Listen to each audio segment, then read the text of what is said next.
پوهېږې پنجپیر شیخ صاحب رحمت الله علیه ته ایسیچو چیټۍ راولېږله ورته یې ویې چې اتفاق دی د مولا ناروغه ده راشئ. ډېر علما ناستو تو ډیري کې ایسیچو راغونډ کړو تقریبا 97 علما وو او په دې تحریر لیکلی او صلحنامه لیکلی شوی وه چې روغه کوو په دې شرط چې د قرآن درس په پکې نه وي. داسې د پنجپیر شیخ چې څنګه خو ډېر هوښیار سړی وګوره اته پته مو چې دوی به دا غول خوري خو اول یې ورته ځان ساده کو وي جي هغه صلحنامه بیان کړي چې دا روغ وشي. نو هغې ته وایي چې بجي صلحنامه خو دوی وایي نه بس لیکلی ده. پنجپیر شیخ خو دوی د پښتو قانون خو دا دی چې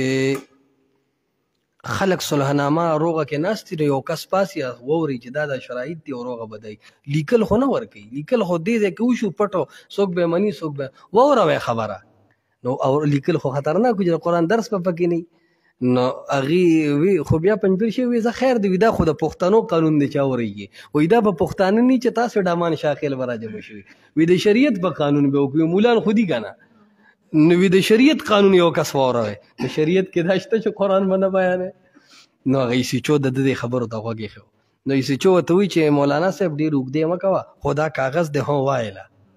نو پنجپیر شیخ ورته وایي چې مال یې راکړی نه خو چې چا لیکلی دی هغه دې واورئ که نه هغه ورته وایي ته سر مه خوږوه خو بس ته یې ووایه. هغه وایي چې بس زمونږ د علماو په دې اتفاق دی چې د قرآن درس پني. پنجپیر شیخ ورته وایي قسم دی که په دا خو د تر ډېري مولان ما سره یو کېږي که د تمام پاکستان مولان پې ما سره یو کېږي او ما له د ملک بادشاهي راکوي چې د قرآن درس پرېږده قسم دی چې وي دا درس د پرې نه ده.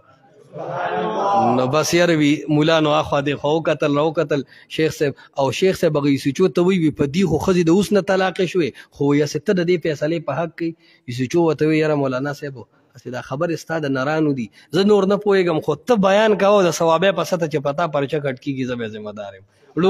لومبې په سیاسي او سرکاري خلکو کې دکه د تر ډېري ایسیچو چې شیخ صاحب سره ودرېد او مسله شروع شوه. نو مولانو یو بل ته وایي چې په ښځو وشرمېږې نو هغه یو ایسیچو را سره هغه د نم ګمراه کړو اوس به څه کوی پوهېږې که نه نو ایسیچو ته نور وسې نه رسېده خو چې ګاډي ته ختو نو ایسیچو ته اواز وکړو چې ایسیچو صاحب مولا هم ګمراه او ته هم ګمراه کړئ. نو هغه ورته وایي چې داسې ګمراه خو ماله یو بل هم پکار دی چې ستاسو په جان هدایت یافته هم مخې ته ټر نشي کولی. نو وي دا خبرې وکړې او لاړ. نو خبره دا ده چې یو وخت بیا الله راولي کني شیخ صاحب نه خبر او نسو دي دومره لوی پلان جوړ کړو نو یو وخت الله راولي چې حق پرست الله مقام ورکي. اولئک ما کان لهم دغه پلیتان چې دي نو نه د مناسب دي لره